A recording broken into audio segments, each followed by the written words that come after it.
दोस्तों, polytechnic study centre में आपका फिर से एक बार स्वागत है। तो आप ये वीडियो सीरीज़ का कुल चौथा या पांचवा वीडियो आप देखने जा रहे हैं।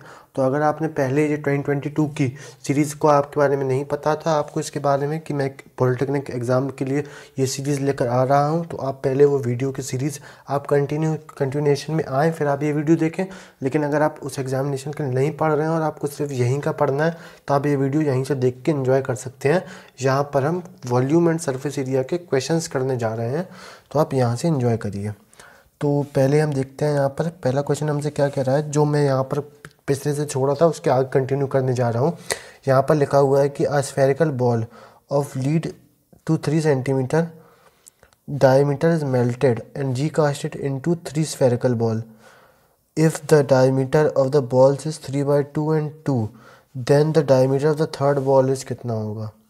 सिंपली बहुत अच्छा क्वेश्चन है, काफ़ी अच्छा क्वेश्चन है ये हमारे पास एक। तो यहाँ पर बेसिकली बात ये हो रही है कि 3 सेंटीमीटर डायमीटर की, ये ना 3 सेंटीमीटर हमको डायमीटर, तो हम सबसे पहले डायमीटर कितना मानेंगे x। तो अगर हमसे क्या बोला जा रहा है कि हमने तीसरी बॉल का डायमीटर बताने हैं। अगर हमारे पास 4/3 पाई आर क्यूब, जो कि होता है 3/2, क्योंकि 3 डायमीटर है तो इसका रेडियस निकालने के लिए r/क्यूब हो जाएगा हमारे पास। और यहाँ पर अगर हम 3 बॉल जो हैं वो हमारे पास क्या क्या चीज़ें गिवन है उनकी वो जान लेते हैं।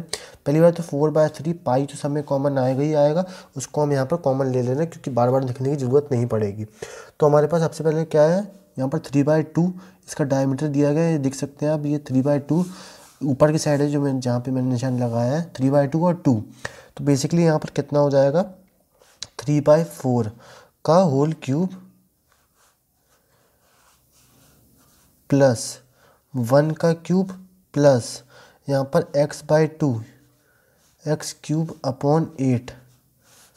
यहाँ पर ऐसे करके हम यहाँ चीज़ों को देखेंगे। और 4/3 क्यूब पाई से 4/3 पाई कैंसिल हो जाएगा और हमारे पास चीज़ें क्या निकल के आएंगी, 27/8 इक्वल्स टू, इसको मैं नेक्स्ट स्टेप में लिखता हूँ तो समझ में आएगा, नहीं तो वहीं पे कुछ पूछ जाएगी बहुत ज़्यादा। 27/8 equals to 27/64 plus 1 plus x³ 8।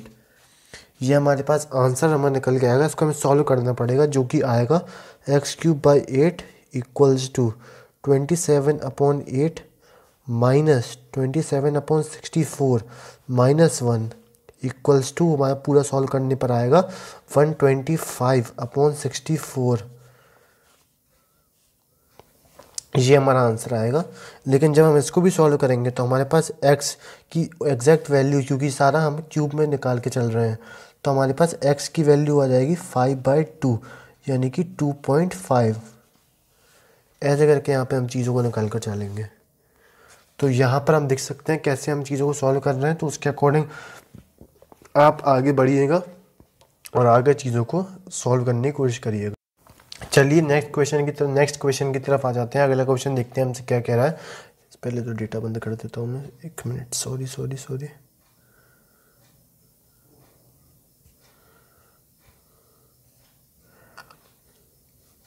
तो हम ये वाले क्वेश्चन पढ़ते हैं। तो यहाँ पर हमको बोला गया है कि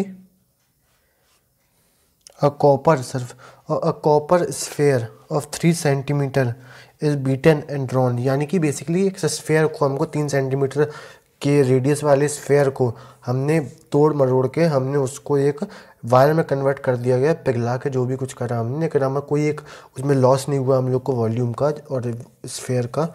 तो उसका हम लोग को एक 0.2 रेडियस का हमें बना दिया गया हम लोग ने एक वायर। तो हमसे बेसिकली उसकी लेंथ पूछा गया है। तो बहुत आसान सा है हमारे पास क्वेश्चन। तो यहाँ बेसिकली 4/3 पाई r³ यानी 3 × 3 × 3 equals to drawn from wire एक हमारे पास हमेशा सिलेंड्रिकल होता है, ये आप याद रखना, क्योंकि वायर की कुछ ना कुछ चौड़ाई होगी, बीच में सर्कुलर होगा। तो अब मोटे तार को आप देखेंगे तो आपको ज़्यादा अच्छे से समझ में आएंगी, पतला तार तो आपको ढंग से समझ में नहीं आएगा। तो यहाँ से बेसिकली क्या बात निकल कर आएगी हमारे पास, 22/7 यानी कि पाई r², यानी कि हमको क्या डायमीटर दिया गया तो 0.1 यानी कि 1/10 r² और इंटू h आ जाएगा हमारे पास यहाँ से। और इसका हम सॉल्व करेंगे तो पाई से पाई कैंसिल और यहाँ पर हमको बेसिकली और चीज़ें क्या दी गई हैं, 27, 3 से 3 कैंसिल, 9 4 36, 3600 हमारे पास आएगा हमारी क्या लेंथ। तो ऐसे करके हम यहाँ निकालेंगे, या तो इसको 1000 से डिवाइड कर दो तो 3.6 मीटर करके हमारे पास लेंथ आ जाएगी हमारी उस वायर की। तो ऐसे हम यहाँ पर चीज़ों को निकाल कर चलेंगे, 36 मीटर। तो ये हमारा यहाँ से आंसर हो गया। अगले क्वेश्चन की तरफ आते हैं, देखते हैं अगले क्वेश्चन हमसे क्या कह रहा है। नेक्स्ट क्वेश्चन हमको बोला गया है यहाँ पर कि the dimension of a cinema hall is 15, 50 और 18, मतलब इतने इतने बाय इतने का है। और इसके बाद the volume, the number of person can set in a hall with requires 150 metre cube of air equals to, बहुत आसान है, बहुत आसान, यानी 100 × 50। पहले मैं कर देता हूँ फिर आपको बताऊँगा मैंने क्या करा। अभी मैंने ध्यान से देखा भी नहीं है, लेकिन मैं तब भी एक कॉन्फिडेंस से कर रहा हूँ। तो आपको ये चीज़ आपको ध्यान में रखनी पड़ेगी कि यहाँ पर मैंने ऐसे क्या देखा इसमें जो मैं इतनी आसानी से इसको कर पा रहा हूँ। सॉरी।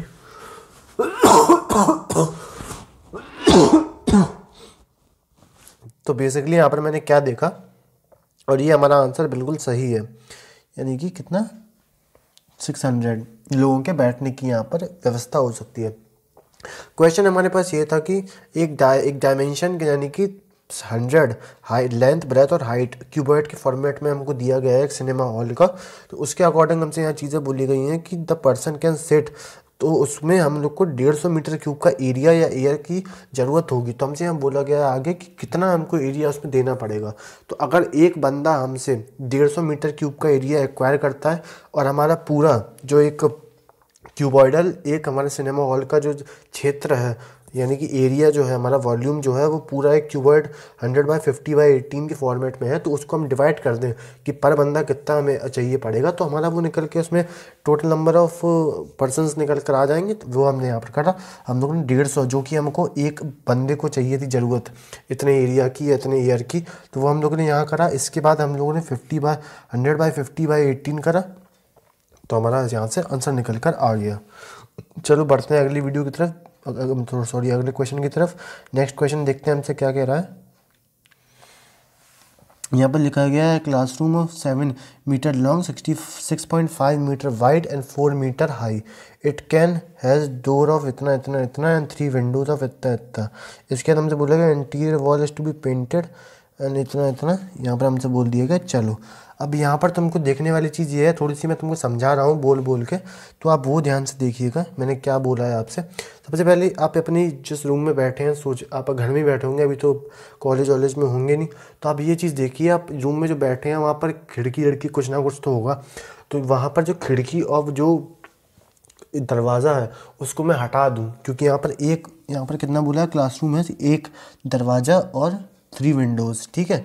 तो हमारे पास अगर 3 विंडोज़ हैं आपके, मान लीजिए आपके रूम में, और एक दरवाज़ा है, तो उसको हटाएंगे आप तभी तो अपने उसको तो कभी पेंट करेंगे नहीं, सीधी बात, और फ्लोर को कभी पेंट नहीं करेंगे। और यहाँ पर हमारा जो वॉल है, हमारी छत है, उसको कम कर रहे हैं, अगर नहीं लिखा है तो मतलब कर रहे हैं, फ्लोर तो करेंगे नहीं हम पेंट, क्योंकि वहाँ पर तो मार्बल्स लगे होते हैं। तो इसीलिए मतलब हमारे पास कुल मिला के 5 साइड हो गई, और हमारे पास माइनस हमारे पास, या फिर आप देखें तो 6 साइड, क्योंकि टोटल सरफेस एरिया माइनस हमारा एरिया ऑफ विंडो, और area of 3 Windows minus area of that क्या कहते हैं उसको, डोर। तो ऐसे करके हम चीज़ों को निकाल कर चलेंगे। तो हम यहाँ से देखते हैं हम क्या क्या चीज़ें माइनस करेंगे, क्या क्या चीज़ें ऐड करेंगे। सबसे पहले हमको क्या करना पड़ेगा, यहाँ पर क्लासरूम की बात चल रही है ना यहाँ पर, तो हम सबसे पहले क्या करेंगे, सबसे पहले तो एरिया ऑफ 4 वॉल करेंगे हम यहाँ पर, जो कि हो जाएगा 2 × 4 × 7 + 6.5, और माइनस कर देंगे एरिया ऑफ डोर, जो कि हो जाएगा 3 × 1.4 + 3 × 2 × 1, जो कि हमारे पास आ जाएगा कितना, 108 माइनस का 10.2, यानी कि 97.8 मीटर स्क्वायर।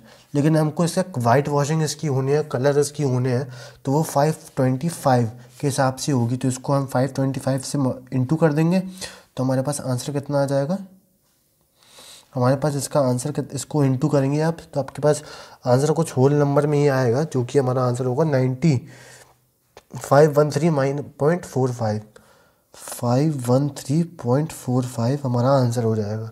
तो ऐसे करके हम यहाँ पर चीज़ों को देख के चलेंगे। तो थोड़ा सा आप इसके लिए थोड़ा जागरूक रहिएगा, क्योंकि ये चीज़ें आपको भूल सकते हैं अभी सारी चीज़ें।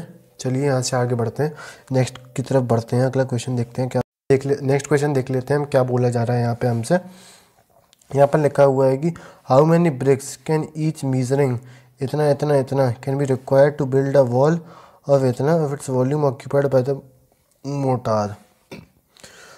तो यहाँ पर कुछ चीज़ें देखने वाली हैं। वॉल्यूम ऑफ द वॉल कितना हो जाएगा, 10/1/10/5 यानी कि 20 metre cube. Volume of room हमारे पास इतना हो जाएगा। इसके बाद volume of the volume occupied by mortar की कितनी हो जाएगी, 1/10 × 20 यानी कि 2 volume acquired by mortar 2 metre cube. पूरा अगर मैं लिखूँ नहीं तो आप मान लीजिएगा, क्योंकि हमको बेसिकली हम नंबर्स पे ज़्यादा ध्यान देना है, क्योंकि अभी हम सॉल्यूशन कर रहे हैं। हम अपनी वो चीज़ तो बाद में लिख सकते हैं, लेकिन यहाँ पर आगे चीज़ बताई जा रही है हमको। वॉल्यूम ऑफ ब्रिक्स कितनी हो जाएगी हमारे पास, फिर से 20 - 2 यानी कि 18 मीटर क्यूब। क्योंकि हम लोगों ने पूरे वॉल में से हमने मोटार माइनस कर देंगे तो ब्रिक की आ जाएगी। तो इसके बाद हमारे पास क्या आ जाएगा, वॉल्यूम ऑफ ईच ब्रिक कितनी हो जाएगी हमारे पास, 25 × 15 × 8 अपॉन 100 100 100। इसको हम जब सॉल्व करेंगे तो हमारे पास निकल कर आएगा कितना, 3/1000। थोड़ा सा लंबा जाएगा, ज़्यादा दिक्कत नहीं होगी हमको। 3/1000 यानी कि बेसिकली 3 मीटर क्यूब तक में से कुछ ऐसा आ रहा होगा, तो इसलिए हम लोगों ने करा। इसके बाद नंबर ऑफ ब्रिक्स रिक्वायर्ड कितनी हो जाएगी हमारे पास, इसको हम बेसिकली पूरा डिवाइड करते हैं 18 से। तो हमारे पास ऐसा हमारे पास निकल कर आएगा 6000। इसका मतलब ये हुआ कि हमको कितनी नंबर ऑफ ब्रिक्स, 6000 ब्रिक्स चाहिए उस पूरे भरने के लिए, उस वॉल को या उस रूम में सारी वॉल्स को भरने के लिए। तो ये हमारा आंसर हो जाएगा। और इसको हम बेसिकली ऐसे फॉर्मेट में हम इसको अप्लाई करेंगे और ऐसे हम इस पर आगे बढ़ते हैं। तो चलिए आज की वीडियो के लिए सिर्फ इतना ही। मिलते हैं अगली वीडियो में, तब तक के लिए आप वीडियो देखते रहें। पसंद अगर आपको आ रहा है तो आप प्लीज़ लाइक करके बताएं और नीचे कमेंट करें, जिससे यूट्यूब को पता चलता है कि आपको चीज़ें अच्छी लग रही हैं और पसंद आ रही हैं। चलिए मिलते हैं अगली वीडियो में, तब तक के लिए आप वीडियो देखते रहें।